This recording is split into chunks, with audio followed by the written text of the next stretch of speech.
이름으로 기도합니다.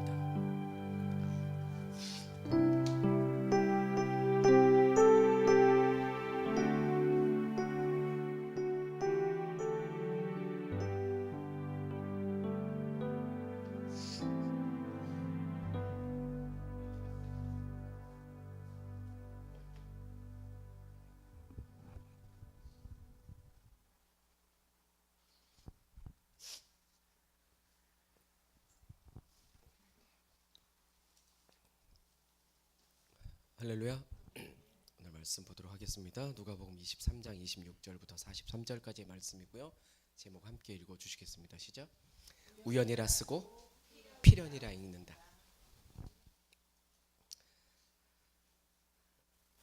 지난 시간에 저희는 그 진리를 외면한 그 빌라도를 봤죠.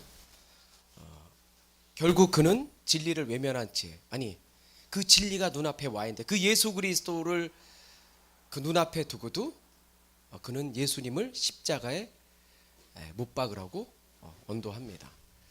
근데 요 이제 그 이야기가 이제 그 마태복음 27장에 보면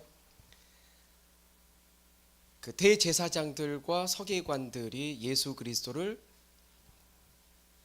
빌라도 앞에 데려오기 전에 그 새벽, 그 밤에 그 꿈에 성령께서 누구에게 나타나냐면 이 빌라도의 아내에게 나타나죠. 이 빌라도 아내가 예수 그리스도가 죄인이 아니라는 사실, 그 예수 그리스도가 메시아라는 사실을 꿈에서 너무나 명확하게 경험합니다. 그래서 새벽에 너무 놀라서 막 너무 힘들었죠. 막 정말 자기가 상상하지도 않은, 원하지도 않은 그 예수 그리스도를 그 꿈에서 그 성령을 통해서 만난 다음에 막 막 오묘한 막 하여튼 말할 수 없는, 형용할 수 없는 막 새벽에 진땀을 흘리면서 깼는데 누가 왔냐면 정말 예수 그리스도가 자기 남편 빌라도 총독 앞에 와 있다는 소식을 듣게 되고, 그 사람은 죄가 없다고, 그분은 죄가 없다고 빨리 가서 전가를 보내라고 사람을 보냅니다.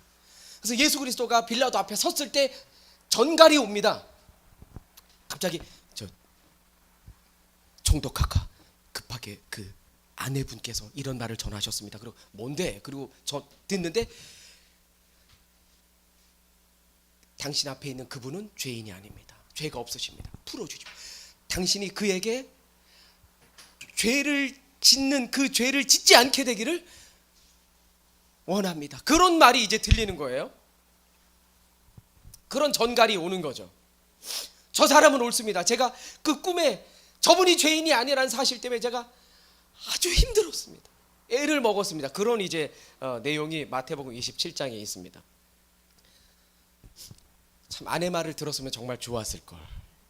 아내 말을 듣지 못하고 그렇죠. 네, 뒷말은 하지 않겠습니다.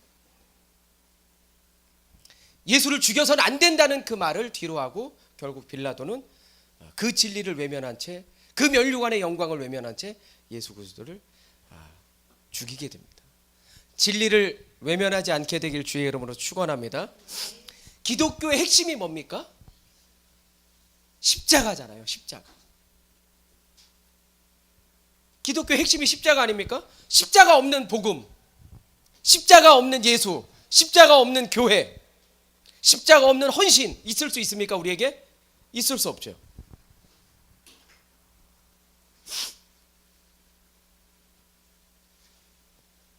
왜 십자가가 그렇게 중요한 겁니까? 십자가의 능력이 있기 때문입니다. 할렐루야. 할렐루야. 그 십자가가 결국 우리의 영을 살리시죠. 우리의 영을 새롭게 하는 능력이 있다는 겁니다. 오직 십자가로부터 흘러나오기 때문입니다. 오늘 십자가로부터 흘러나오는 그 능력을 경험하게 되시길 주의 이름으로 축원합니다. 그러면서 이제 오늘 본문이 시작됩니다. 26절 시작.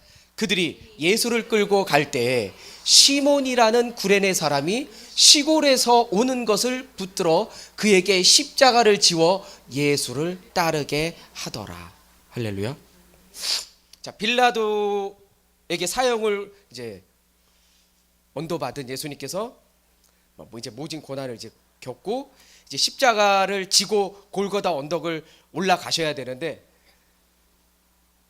가로 세로가 있는데 로마의 형틀이 세로는 이미 땅에 박혀 있고 그 가로를 지고 가는 겁니다. 근데 그 무게가 보통 어느 정도냐? 한 40kg 정도.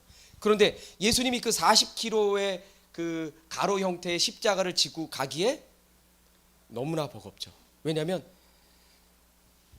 전날 저녁부터 땀방울이 핏방울이 되도록 겟세마네 동산에서 기도하셨죠. 이곳저곳 끌려다니시면서 신문당하셨죠.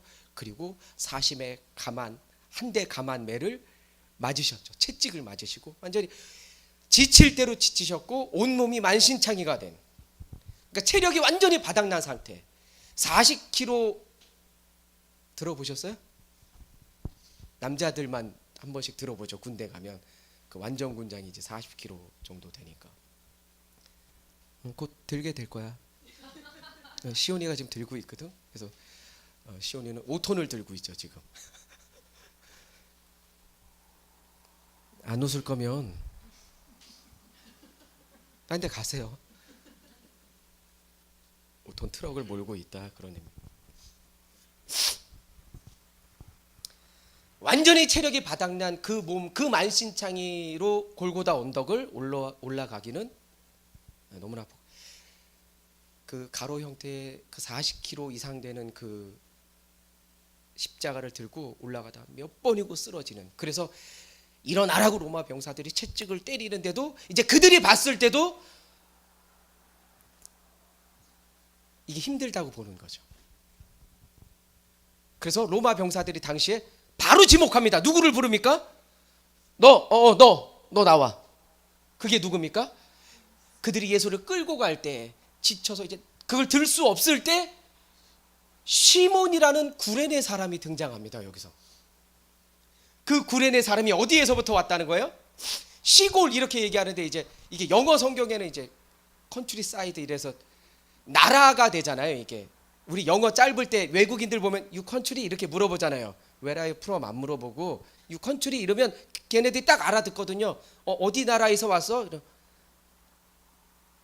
영어만 나오면 하여튼 나 몰라라 하니까 you country? 그럼 이제 나라 말레이시아에서 왔다 그러고 막 방글라데시에서 왔다 그러고 막 이렇게 얘기하잖아요. 그래서 시골이란 단어는 나라를 얘기하는데 구레네가 어디냐? 지금 아프리카 북쪽에 있는 이제 저기 리비아. 그러니까 아프리카에서부터 온 겁니다. 이 시몬이. 근데 이 시몬의 이름을 잘 보세요. 헬라어로는 시몬인데 히브리어는 뭡니까? 시므온이거든요. 구약의 시므온이 시몬이에요. 헬라어식 발음과 히브리식 발음인데 이제 그 시몬의 이름이 누구랑 똑같습니까? 지금 베드로하고. 베드로 이름이 뭔지 모르니? 본명이 시몬이잖아요. 예수님이 바꿔준 거잖아요. 베드로로, 반석으로 그 시몬을. 그런데 아주 우연찮게 지금 로마 병사들이 예수님이 지친 모습을 보고 십자가를 더 이상 지고 갈 수 없겠다는 생각에 누군가를 지목합니다. 그런데 어디서 왔는지 이 사람이 모르는데 구레네에서 온 거예요. 리비아에서 왔다가 아프리카에서 여기까지 오려면 얼마나 걸리냐면 빠른, 그때 인천공항 있었잖아요. 예수님 당시 인천공항 있었잖아요. KTX 있었고 3개월씩 걸립니다. 빠르게 오면. 여유 잡고 오면은 5개월 걸립니다. 그 아프리카 북쪽에서 이 리비아에서부터 예루살렘까지 오려면 3개월에서 5개월이 걸린다고요. 그런데 이 사람이 지금 예루살렘에 온 거예요. 그 구레네에서. 가족들과 함께 왔겠죠? 아들들 그리고 아내를 데리고 온 건데 왜 온 겁니까? 그 유월절을 지키기 위해서. 그리고 언젠가는 자신의 아들들에게 유월절이 어떤 의미를 담고 있는지 알려주고 싶었거든요. 그래서 아이들이 어느 정도 성장하고 말귀를 알아듣고 긴 여행길을 따라올 수 있을 때에 이 날짜를 잡아서 딱 왔는데 이 6월절 날 어마어마한 사람들이 모였는데 그 인파 가운데 막 시끌벅적하고 막 누가 이제 막 십자가를 지고, 예수 몰랐어요. 이 사람은요. 예수가 어떤 사람인지 모릅니다. 이 시몬은. 그런데 막 누군가 하고 이제 가족들과 함께 보는데 너 나와 이렇게 된 거예요. 이게 우연입니까? 근데 그 사람이 누구예요? 시몬이에요.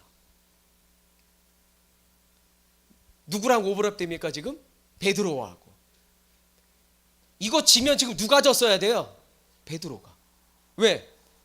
예수님, 다른 사람 다 떠나도 저는 주님 떠나지 않을 겁니다. 다른 사람이 주님 배반해도 전 주님 배반하지 않을 겁니다. 아니, 주님이 죽는 자리 그 자리에서 저도 죽겠습니다. 그렇게 호언장담했던 사람이거든요. 근데 그 베드로 어디 가고, 그 시몬 어디 가고, 지금 다른 시몬이 등장하면서, 이게 우연입니까 그럼?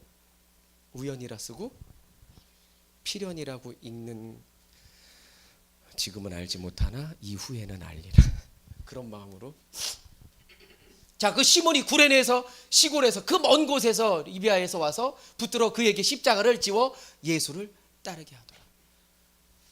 3개월 이상 걸려서 아들들과 왔는데, 지금 가장 황당한 사람은 누구예요? 시몬. 저요? 너 누구?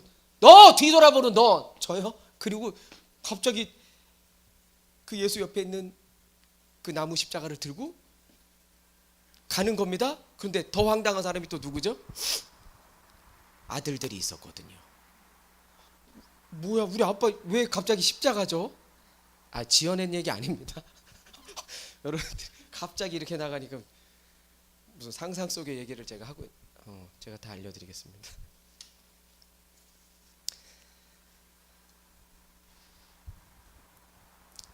마가복음 보겠습니다. 15장의 11절. 그 사람이 누구냐?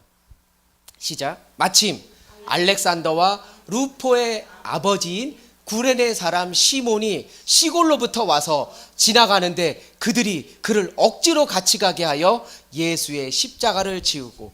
이건 이제 마가복음은 마가가 썼지만 베드로복음서 아닙니까? 베드로가 설교할 때 마가가 옆에서 번역한 거예요. 그래서 마태, 마가, 누가, 요한복음에 보면 베드로가 자기가 얘기한 거 아닙니까 이게 지금? 그래서 마태 그리고 누가, 요한은 베드로의 연약한 점이 엄청 많이 써 있어요. 그런데 마가복음에 자기가 실수한 거 있잖아요. 막 예수님 막 물 위로 걸을 때 자기 빠진 얘기 쏙 빠져요. 그런 얘기는 좀 감추고 싶잖아요, 내 약함들은. 그래서 마가복음은 베드로복음서이기 때문에 자기의 약한 것들은 많이 빠져 있는데, 그 마가복음이 써질 당시에는 이 베드로가 마가의 다락방에서 오순절 성령을 경험하고 이제 죽음을 두려워하지 않고 복음을 전하잖아요. 내가 보고 들은 것을 말하지 않을 수 없다. 그리고 복음을 외치는 그때 이 베드로가 어떤 얘기를 하냐면 알렉산더와 루포를 얘기하는데, 헬라어식 이름 아닙니까?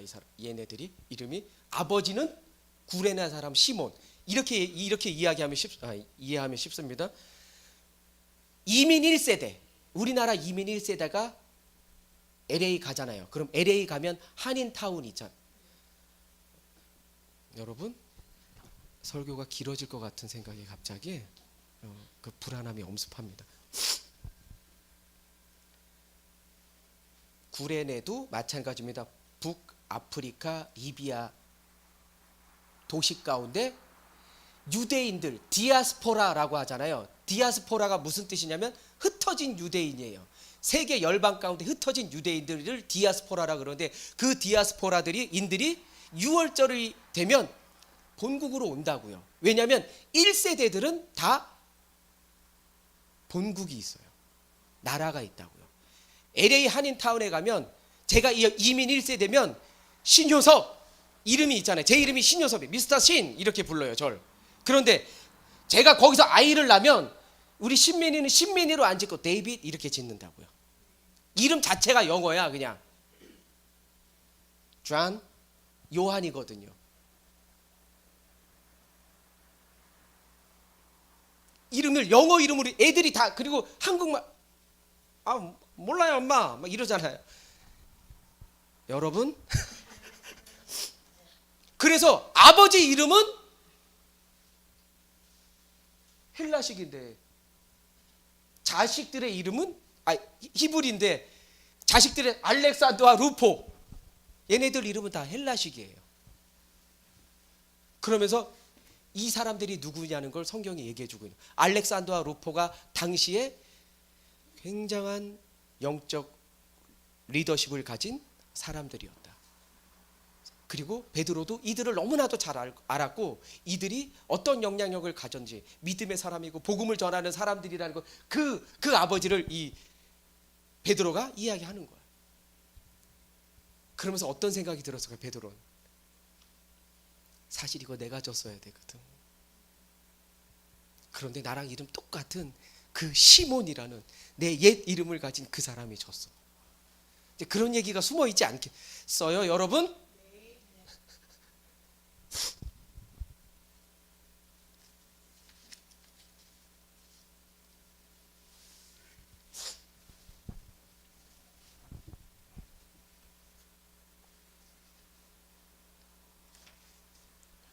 그 이민 2세대 아이들의 이름이 나오면서 그 1세대가 6월절 아이들에게 그 의미를 가르쳐 주기 위해서 먼 곳에서부터 와서 지목당했는데, 거기서 십자가를 진 그 시간부터 시작해서 믿음의 가문이 된다는 거예요. 그러면서 이 자녀들의 이름이 지금 나오고 있는 겁니다. 그러면서 나중에 어떤 일까지 벌어지느냐, 그 십자가를 진 그 사건 때문에 이 구레네 사람 시몬은 이 예수 그리스도에 대해서 그곳에서 듣게 되고 또 그를 믿게 됩니다. 예수 그리스도를. 그리고 돌아가서 그 믿음의 그 사명을 감당하는데, 이 가족이 나중에 훗날 바울을 돕는 동역자가 되거든요. 그래서 바울이 다메섹 도상에 예수님 믿는, 예수를 믿는 자를 잡으러 갈 때 빛으로 오신 예수를 만나서 눈이 멀잖아요. 여러분, 바울이 빛으로 오신 예수님을 만나거든요. 그 다메섹 도상에서.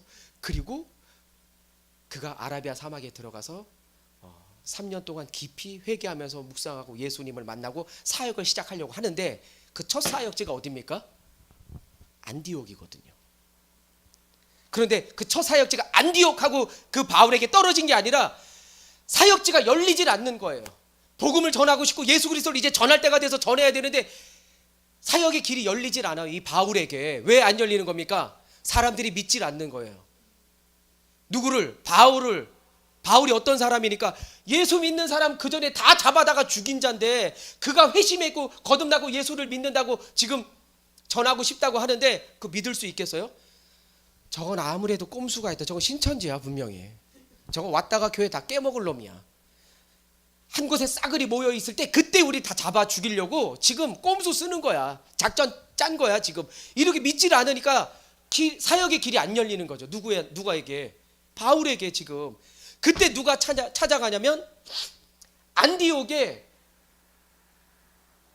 시리아거든요. 교회가 생겼다는 거예요. 이방 나라에. 그 당시만 해도 유대인들에게만 복음이 전해져서 유대인들만 구원을 시킨다고 사람들이 알고, 제자들도 그렇게 전했는데 갑자기 이방 땅에 교회가 생겼고 그 예수 그리스도를 전하는 그 이야기를 듣게 되고, 이제 그래서 자신들도 자신들에게 그 안디옥에 담임 목사를 좀 보내달라는 거예요.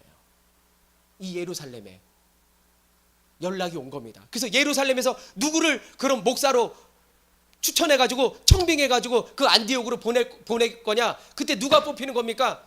바나바가. 바나나가 아니고 바나바가 뽑히거든요.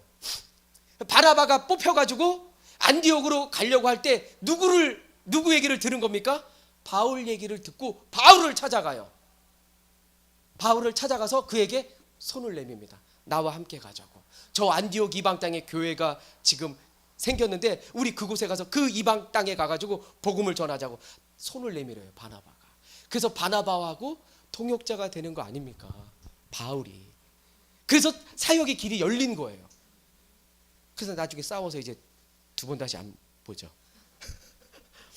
그런 얘기는 안 해야 되는데, 싸우는 얘기는.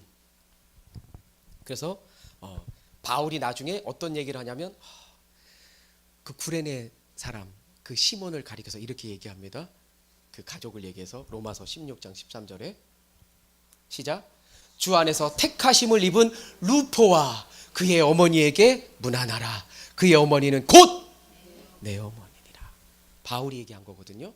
그 루포, 알렉산더와 루포, 그 시몬의 아들, 두 아들, 그 중에 한 사람의, 그러니까 바울은 다 만난 거죠.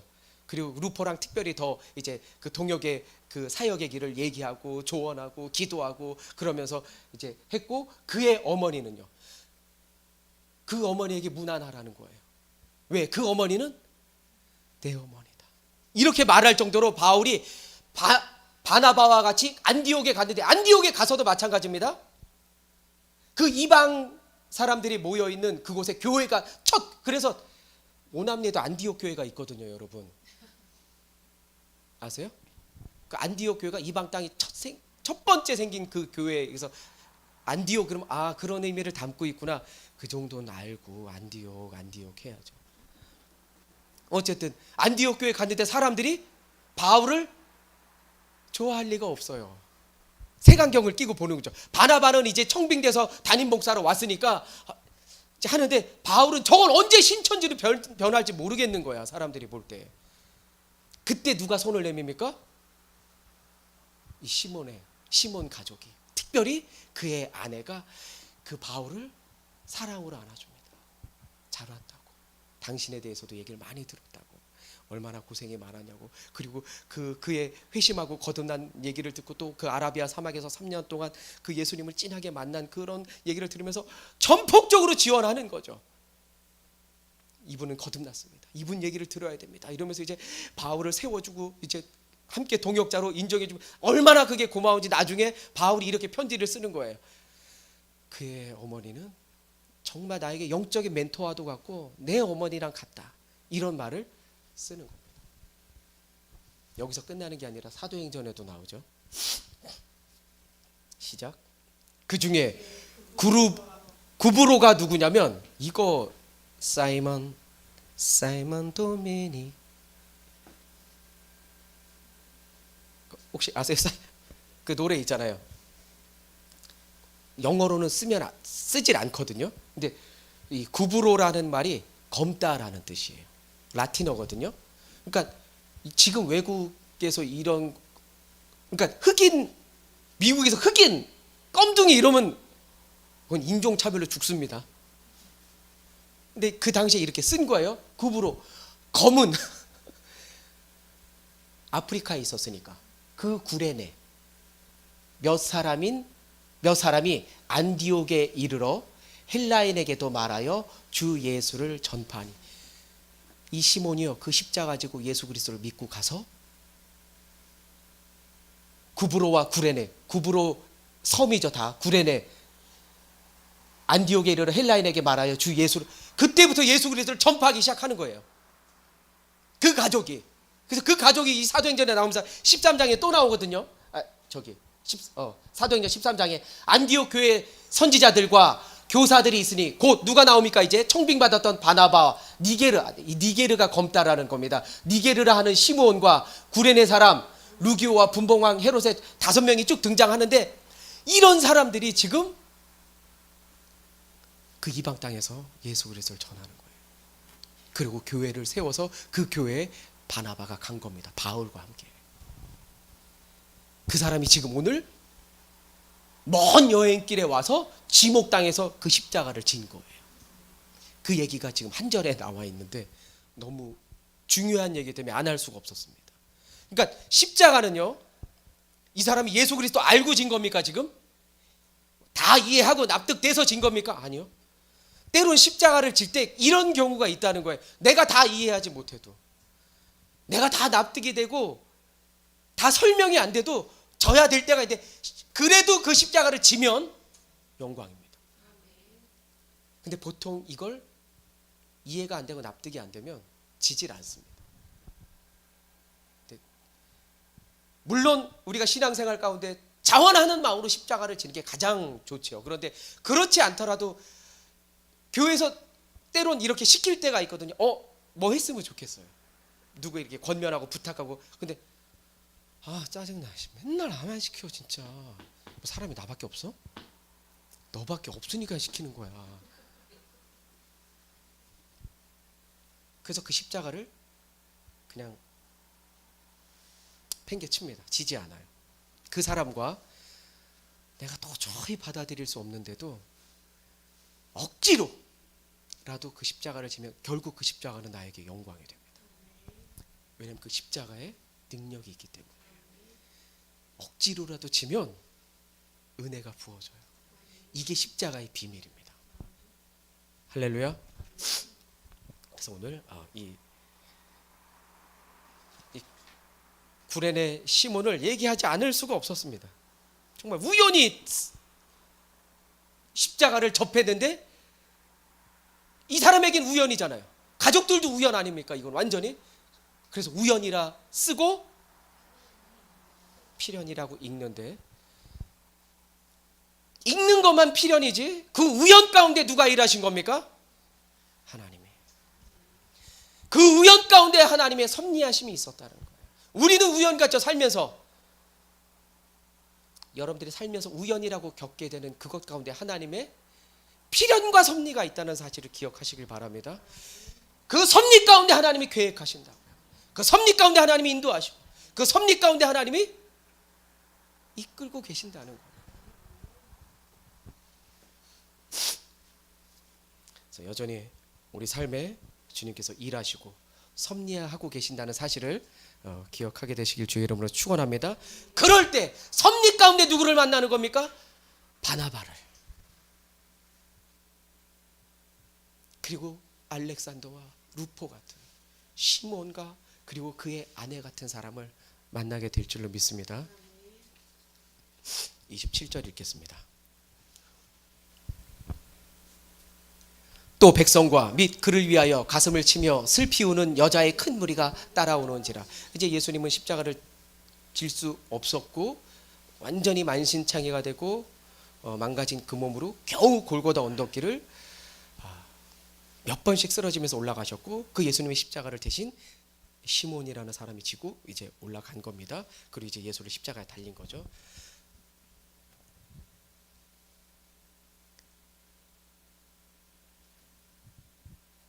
그 예수님의 십자가를 보고 지금 누가 우는 겁니까? 슬피 우는 여자의 큰 무리가, 예나 지금이나 하여튼 남자들은 잘 안 웁니다. 여자들이 울죠. 그런데 누가 얘기했는데 누구는 생각이 안 나는데, 자신의 영혼을 위해서 울면서 기도하지 못하는 사람은 다른 사람의 영혼을 위해서도 울면서 기도하지 못한다고, 그런 얘기가 있어요. 어쨌든 은혜 받으면 울게 돼 있거든요. 그 발 앞에 서면 그건 어쩔 수가 없습니다. 어쨌든 여전히 이제 슬피 울면서 따라오는 큰 무리가 이제 오는 겁니다.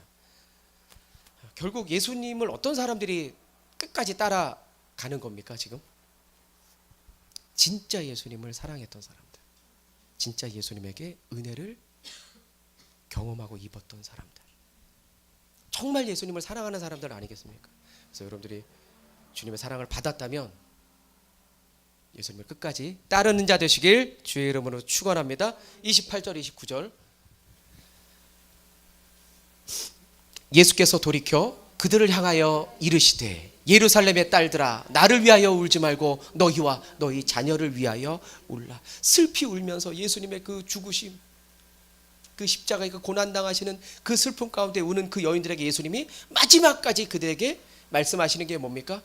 나를 위하여 울지 말아라. 그리고 누구를 위해서 울라는 겁니까? 너희와 너희 자녀를 위해서. 오늘 저희들에게 말씀하시는 겁니까? 이 시대와 다음 세대, 너희 세대, 너희 자녀들을 위해서 울라고 말씀하고 계시는 거예요. 왜 그렇습니까? 그리고 뒤에 나오는 말이 이제 닥칠 그 환란과 AD 70년에 예루살렘이 완전히 무너지게 되죠. 지금 통곡의 벽 하나 놔두고. 그리고 박해와 고난이 시작되는데 이게 어느 정도느냐? 예수 그리스도를 믿는 그 사람들을 잡아다가 꼬챙이에 꽂아가지고 밤새도록 불 붙여가지고 동네 그 불을 밝히는 데 씁니다. 그 정도의 박해가 시작됩니다. 그 정도 되니까 성경이 얘기하기를 차라리 너희들이 예수님이 말하는 겁니다. 그때 너희들이 어떤 생각을 하게 되냐면 차라리 이렇게 사느니 지진이 나거나 뭐가 나서 내가 한 번에 죽었으면 좋겠다. 그럴 때가 올 거야. 예수님 말씀하십니다. 이 뒷얘기가. 그 정도로 아주 극심한 박해가 시작됩니다. 이건 뭐 역사책에 기록되어 있기 때문에 여러분들이 궁금하면 하여튼 이 여기에 대해서 뭐 너무나도 잘 알 수 있는 것들이죠. 다음 세대를 위해서 기도할 수 있는 우리 모두가 되길, 또 우리 부모가 되길 주의 이름으로 축원합니다. 그 자녀를 위해서 지금 울 때거든요. 29절 보라 날이 이르면 사람이 말하기를 잉태하지 못하고 이와 해산하지 못하는 배와 먹이지 못한 젖이 복이 있다 하리라. 이러면서 이제 그 다음 세대에 닥칠, 그리고 그 푸른 나무라고 예수님이 자신을 가리켜서 푸른 나무라고 나오는데 내가 있을 때도 이 정도인데 내가 없을 때야 오죽하겠느냐, 그런 이야기가 쭉 등장하거든요. 32절 또 다른 두 행악자도 사형을 받게 되어 예수와 함께 끌려가니라. 예수님 못 박을 때 우리가 잘 알고 있는 것처럼 예수님 혼자 못 박히신 게 아니라 좌우에 강도들이 같이 못 박여 죽잖아요. 이거는 아주 의도된 거죠. 누구에게? 대제사장들과 서기 종교 지도자들이 의도한 그림이거든요. 왜냐하면 예수님 혼자 달려 죽으시면 어떤 사람 눈에 아닌데 라고 할 수 있는 사람들이 생기기 때문에 아주 극악무도한 살인자들 둘을 다 같이 그들과 함께 예수를 싸잡아 죽이면서 사람들 뇌리에 뭐가 박히게 하는 겁니까? 같은 행악자로 보게 하는 그 그림을 그린 겁니다.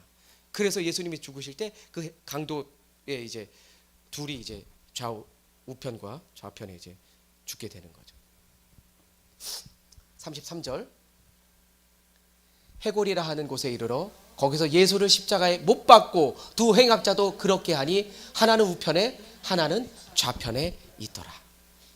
그러면서 예수님이 십자가에 못 박히시는데 사복음서 마태, 마가, 누가, 요한 전부 다 예수님이 십자가에 달려 돌아가실 때 그 십자가에 못 박히셨다는 그 내용을 단 한 절로 얘기합니다.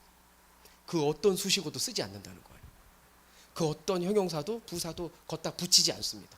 그냥 예수님이 십자가에서 죽으셨다.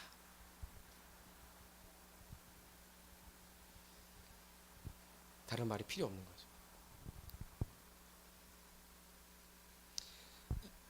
이 십자가 형틀이 얼마나 힘드냐, 괴롭고 고통스럽고 힘든가 하면 그 고대 사회에서 아주 가장 잔인한 사형 방법이라고 저희가 알고 있잖아요. 얼마나 잔인했냐면 십자가에서 죽는 건 1000번을 죽는 거와 같다. 누가 이렇게 얘기를 했어서. 왜냐면 오래 살면 오래 사는 사람들은 보름까지도 간다 그래요. 못 박아놓고 아주 서서히 피를 말리는 거죠.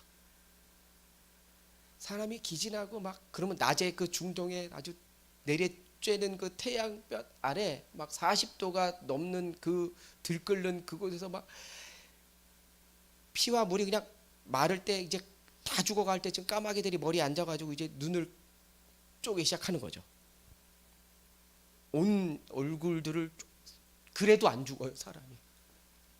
그래서 그들에게 긍휼을 베푸는 이유 중에 하나가 무릎을 꺾는 겁니다. 그래서 좌우의 강도는 로마 병사들이 오한마 같은 거 커다란 망치로 무릎을 빡 집어 빡 하고 부러지면 이제 무릎이 부러지면서 쳐져서 이제 더 빨리 이제 죽는, 그게 은혜를 베푸는 거예요. 예수님은 무릎을 치려고 그랬는데 옆구리에 창을 찌르잖아요. 그래서 물과 피를 다 쏟으셔서 아침 9시에 달려서 오후 3시에 6시간 만에 돌아가시잖아요. 그런 이제 형틀이거든요.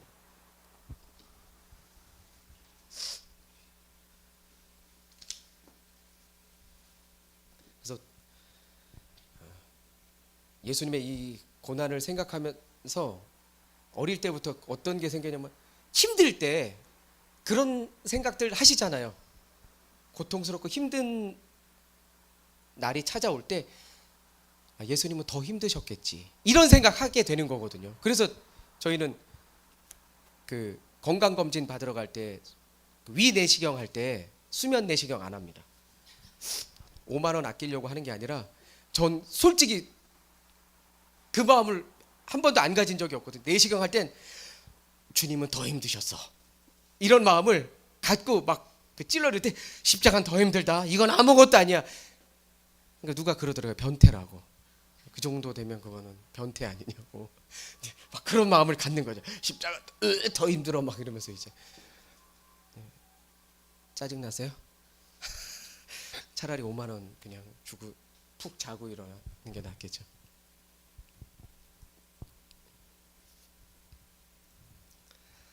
십자가의 그 사랑과 그 은혜를 모르는 사람들, 우리는 이 십자가의 그 무거운 그리고 그 무서운 것들을 알면서 이제 다가가는데 십자가의 사랑과 은혜를 모르는 사람들의 행동이 어떠냐. 34절 이에 예수께서 이르시되 아버지 저들을 사 주옵소서 자기들이 하는 것을 알지 못하이나 하시더라. 그들이 그의 옷을 나눠 제비 뽑을세. 로마 병사들이 죽어가는 그 예수님의 옷을 제비 뽑아서 나눠 가지기 시작합니다. 당시 죄수들의 옷은 로마 병사들의 합법적인 돈벌이가 됩니다. 사형수들이 죽을 때 그들이 가지고 있는 전리품이나 옷가지들을 나눠 갖는 게 자기들의 부수입이 되는 거죠. 그걸 원하는 사람들이 있으니까. 왜냐하면 누가 제일 원하겠어요? 그 사람이 입고 있던 옷이라면. 가족이지 누구예요? 내 남편이 내 누군가가 형제가 내 동생이 내 오빠가 만약에 그랬다면 그 옷이라도 온전히 갖고 싶은 거 아닙니까? 그런데 그걸 로마 병사들이 자기들이 제비 뽑아서 가지고 있으니까 그 병사에게 이 병사는 이 옷이 뭐가 필요하겠어요? 그 피 묻고 냄새나고 지저분한 걸. 그리고 죽은 사람이 입고 있는 옷 뭐하러 가지고 있겠어요? 그게 부수입이 되는 건 그의 가족들이 찾아와서 그 옷을 가져가는 거죠. 이제 돈을 내고 100만 원 너무 많아요. 50만 원 70 이렇게 해서 이제 웃으라고 하는데 계속 안 웃으니까 이상한 얘기들을 길어지는 거예요. 이게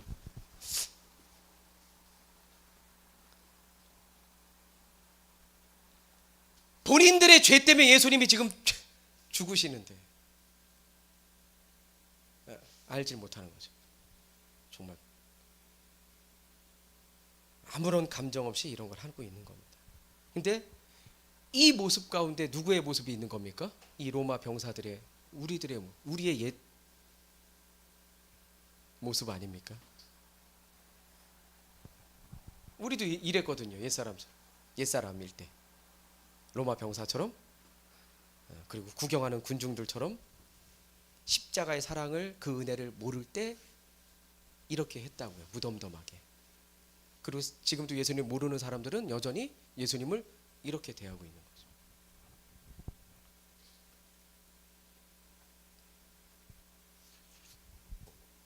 그리고 그 종교 지도자들은 끝까지 예수님 십자가 앞에서 예수님 보고 이제 모독하기 시작합니다.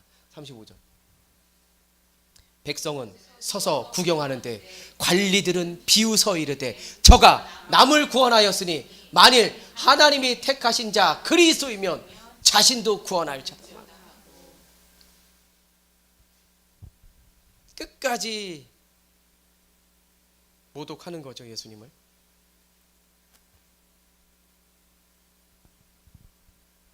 근데 이 종교 지도자들이 했던 이 말 속에 예수님께서 공생애를 시작하려고 할 때 40일 금식 기도하고 공생애를 시작하려고 할 때 사탄이 나타나서 예수님을 시험했던 말과 똑같은 말입니다. 이게. 뛰어내려라. 천사가 널 붙들어 줄 것이다. 이런 말을 하는 이 약한 말들을 39절 읽겠습니다. 달린 행악자 중 하나는 비방하여 이르되 내가 그리스도가 아니냐, 너와 우리를 구원하라 하래. 마태 마가는 똑같이 이 행악자들을 강도라고 표현하고 있습니다. 누가만 이제 행악자라고 얘기하는데,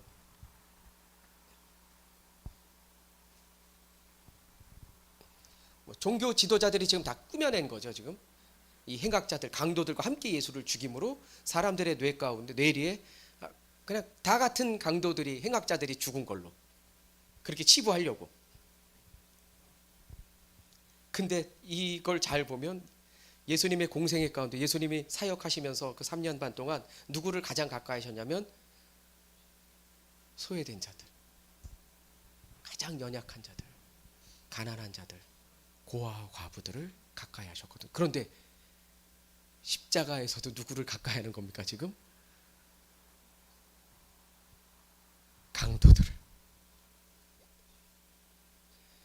그 종교 지도자들은 다른 걸로 꾸몄는데 결국 주님의 사랑을 입게 되는 강도가 나오거든요.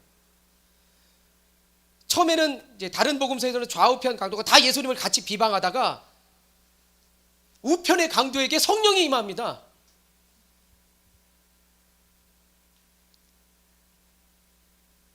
저분이 메시아라는 사실이 그에게 감동이 온 겁니다. 그래서 그 우편의 강도가 이렇게, 너랑 나랑은 당연히 죽어야 되지만 이분은 그거 어떻게 압니까 그 사람이. 그 순간 성령께서 깨닫게 하신 거죠.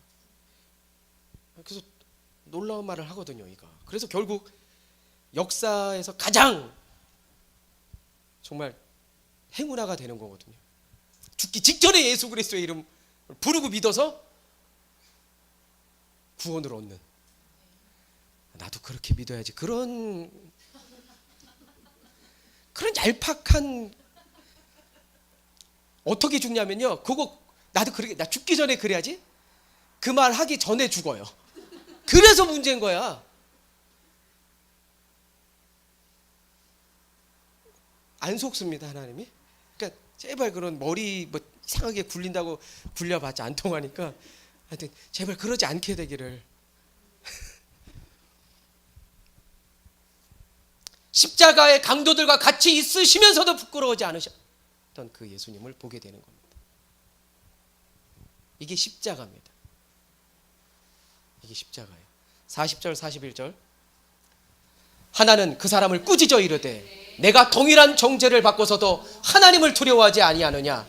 우리가 행한 일에 상당한 보응을 받은 것이니 이에 당연하거니와 이 사람이 행한 것은 옳지 않은 것이 없느니라. 대단하죠. 갑자기 같이 욕하다가 이건 아니야, 이건 아니야.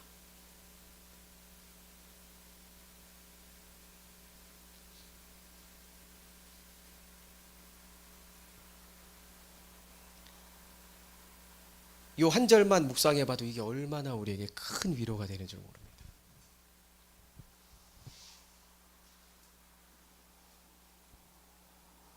우리도 예수님 만나기 전에 예수님 조롱했던 자 아닙니까? 아니, 혹 지금도 조롱하고 있을 수도 있어요. 근데 이 우편의 강도처럼 자기가 알 수도 없는, 그 저항할 수 없는 그 은혜를 입은 거죠. 그 십자가상에서. 그 은혜로 구원을 얻은 자가 되는 겁니다.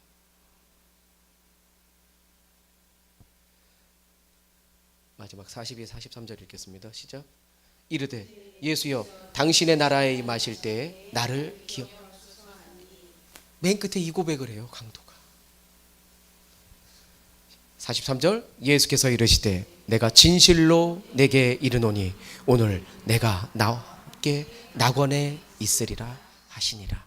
할렐루야.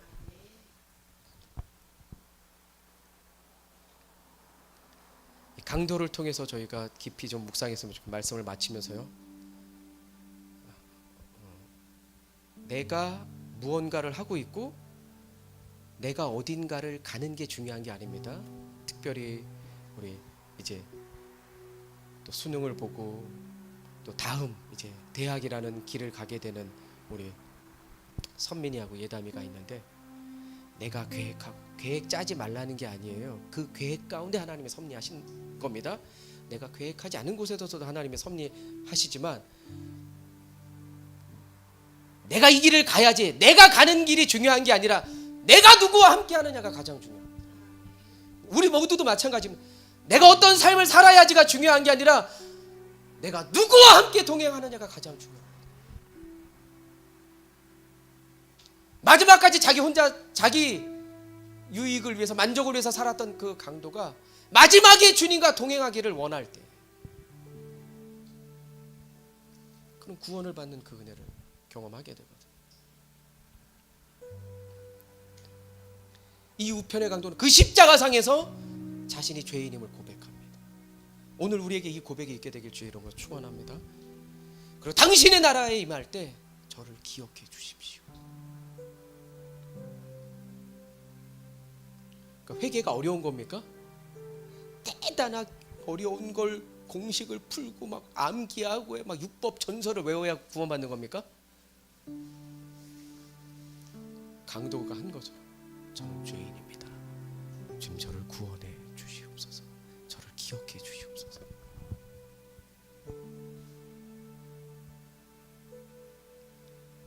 자신이 죄인임을 고백하고 그 다음에 주님을 붙드는 거. 그게 주님의 이름을 부르는 거거든요. 십자가의 주 예수 그리스도의 이름을 부르는 자는 구원을 얻으리라. 할렐루야. 그래서 날마다 예수님과 동행하시는 여러분 되시길 주의 이름으로 축원합니다. 정말 이제 죽을 수밖에 없었잖아요. 강도는 소망이 없잖아. 이 강도에겐 이제 마지막인데, 근데 아무런 소망 없던 그 강도가 자기 죄 고백하고 그 예수 그리스도를 그 고백함으로 구원을 얻는다는 거예요. 그래서 예수 그리스도의 이름에 능력이 있는 겁니다. 할렐루야. 그 예수 그리스도의 이름에 기적이 있는 겁니다. 그래서 우리 삶 가운데 여러분들 힘들 때 예수 그리스도의 이름을 부르는 자 되십시오. 그 이름에 능력이 있기 때문에 구원이 있을 뿐만 아니라 치료가 있거든요. 회복이 있습니다. 할렐루야. 할렐루야. 그래서 예수 그리스도의 이름을 붙잡는 거예요. 십자가를 붙드는 거예요. 그래서 오늘도 예수 그리스도의 이름을 부를 수 있게 되길 주의 이름으로 축원합니다. 결단하면서 찬양하고 기도하겠습니다. 오늘 이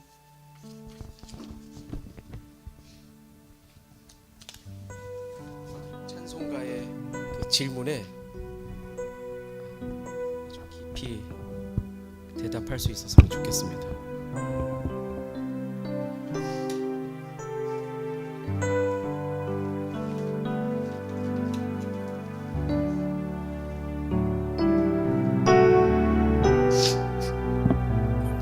얼떨결에 그 십자가를 지게 됐던 그 구레네 사람 시몬, 그의 가정이 믿음의 가정이 되고 교회를 세우고 그의 아들들은 초대교회에 누구나 이름만 들어도 알 수 있는 영적 리더자가 되고, 그 십자가 그 사건 하나 때문에 그 유월절 의미 가르쳐주러 왔다가 그 예수님의 십자가 대신 진 그 사건으로 인해서 이 놀라운 일들이 벌어졌거든요. 오늘 주님이 우리에게 물으십니다. 너도 그 십자가를 질 수 있냐고. 너도 그 십자가 질 수 있겠니? 이 질문에 대답할 수 있는 우리 모두가 되길 바랍니다.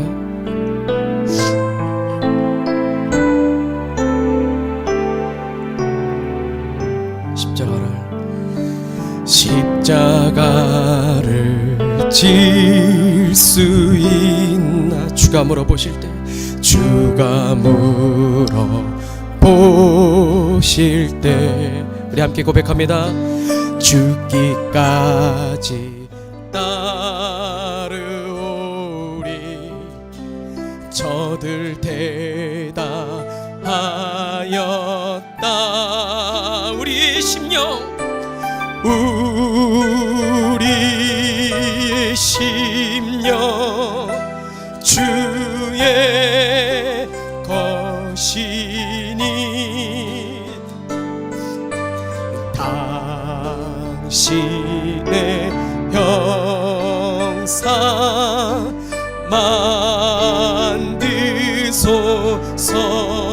주인도 따라 주인도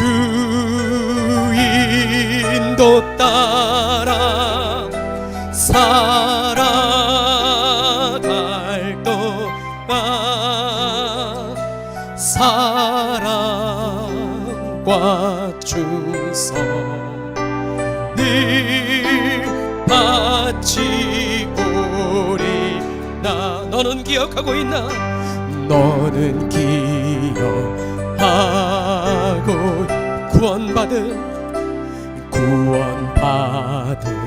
강도를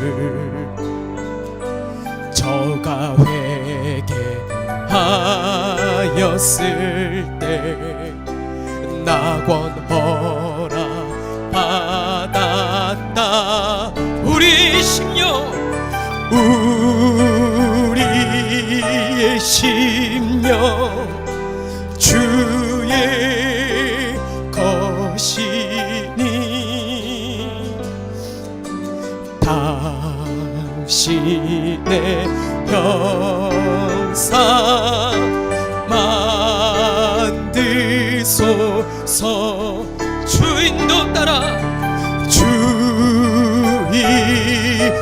따라 살아갈 동안 사랑과 충성 늘 바치오리라. 주께 내온 맡기게 최우승님 믿으며 최우승님 믿으며 걱정 근심 얻은 그늘 너를 둘러 덮은. 이런 일 다 할 수 있나? 이런 일 다 할 수. 주가 물어보실 때 주가 물어보실 용감한 자 옛날처럼 선뜻 대답하리라. 우리의 심령 우리의 심령 주의 것이니 주님의 형상 주님의 형상 만드소서. 주인도 따라 주인도 따라 살아갈 동안 사랑과 충성 늘 바치오.